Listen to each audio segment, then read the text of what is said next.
এক সময়ের কথা, ঘন এক অরণ্যে বসবাস করত নানা রকমের পশুপাখি। সেই জঙ্গলে ছিল এক ধূর্ত নেকড়ে, যার নাম ছিল ঘোরনাথ। সে ছিল খুবই চালাক ও শক্তিশালী। অন্য পশুদের ভয় দেখিয়ে খাবার কেড়ে নেওয়াই ছিল তার স্বভাব। একদিন নেকড়ে ভাবল, সারাক্ষণ শিকার করা কষ্টের কাজ। যদি আমি বাকি পশুদের বোকা বানিয়ে খাবার সংগ্রহ করতে পারি, তাহলে বেশ ভালোই হয়। এই চিন্তা করেই সে এক বুদ্ধি আঁটল। পরদিন সকালে সে একটা খুঁড়িয়ে হাঁটার অভিনয় করতে লাগল। মুখে কষ্টের ভান করে বলল, উফ, আমার পা ভেঙে গেছে। এখন আমি আর শিকার করতে পারি না। কেউ যদি দয়া করে আমাকে খাবার এনে দেয়। বনের প্রাণীরা তার জন্য দুঃখ পেল।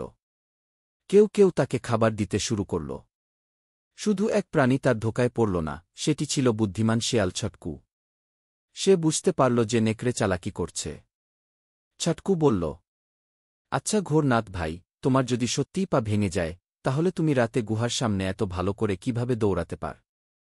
নেকড়ে চমকে উঠল। তার ধোকা ফাঁস হয়ে গেছে।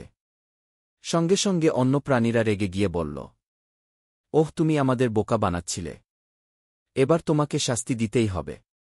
সবাই মিলে তাকে জঙ্গলের বাইরে তাড়িয়ে দিল।